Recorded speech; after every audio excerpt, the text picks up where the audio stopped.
My name is Chinedu Okafor. A few days ago, I asked myself a question that completely changed the way I look at my own country.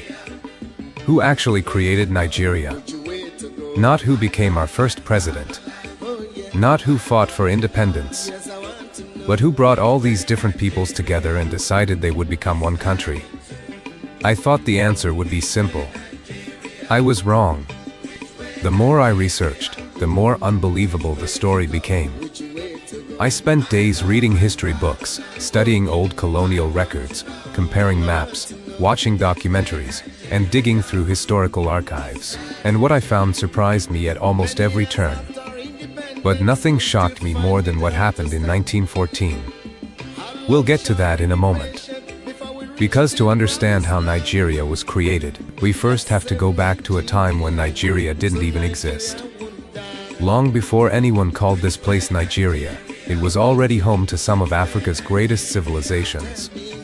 In the north stood the Sokoto Caliphate, famous for Islamic scholarship, trade, and administration.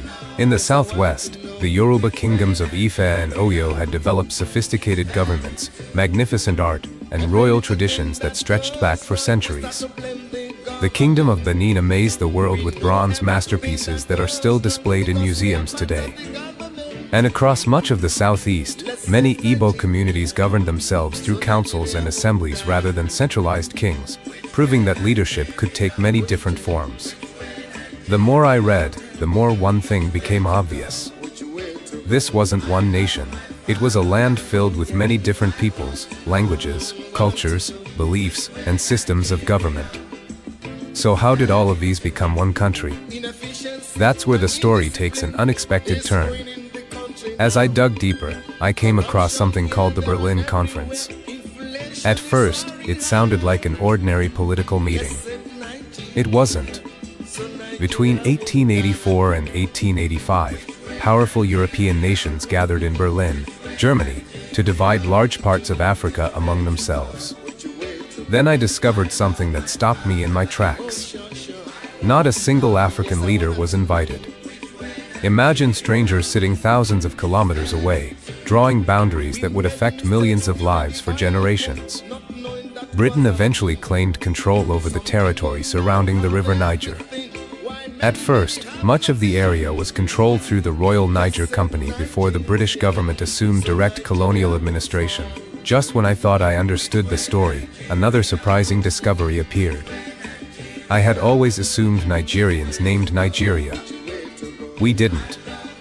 In 1897, a British journalist named Flora Shaw suggested the name while writing about Britain's territories around the river Niger. She simply derived the name from the river Niger.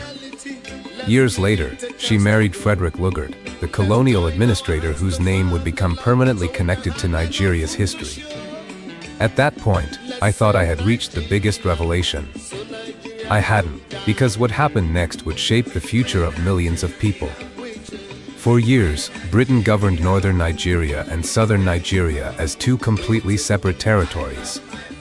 Different administrations, different budgets, different systems of government.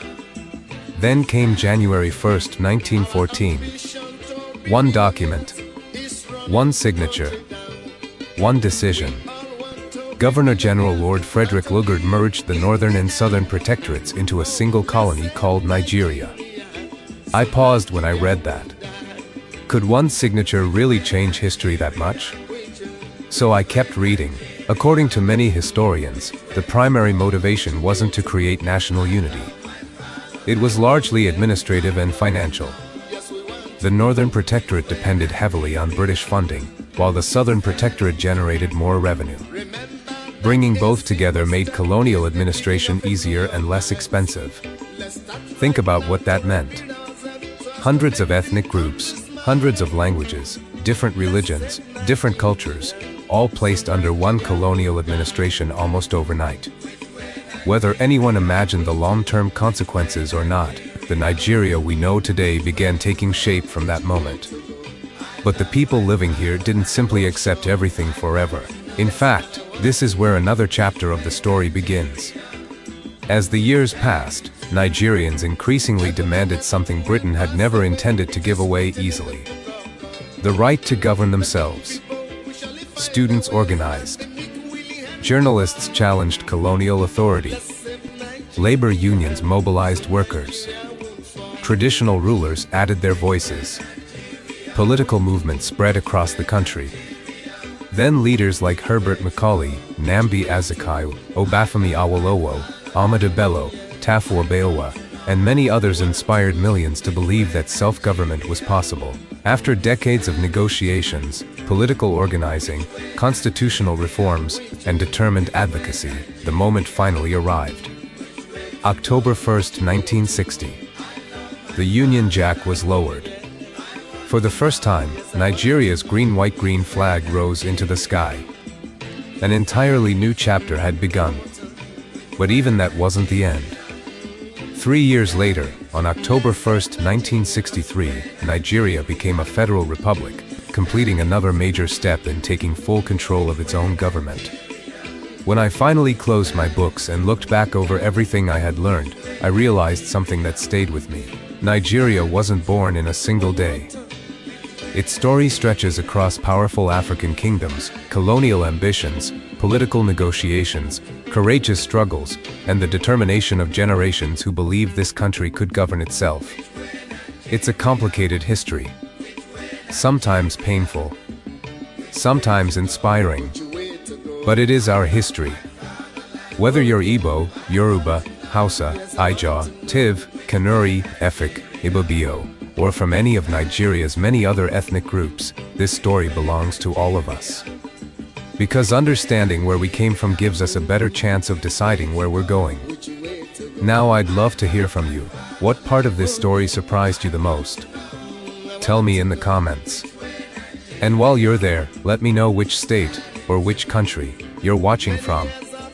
If you enjoyed this documentary and you'd like to see more stories about Nigeria, Africa, forgotten history, and the events that shaped our world, please take a second to like this video, subscribe to the channel, and turn on the notification bell so you don't miss what's coming next. Trust me, some of the stories we'll uncover next are even more unbelievable than this one. Thank you so much for watching. I'm Chinedu Okafor.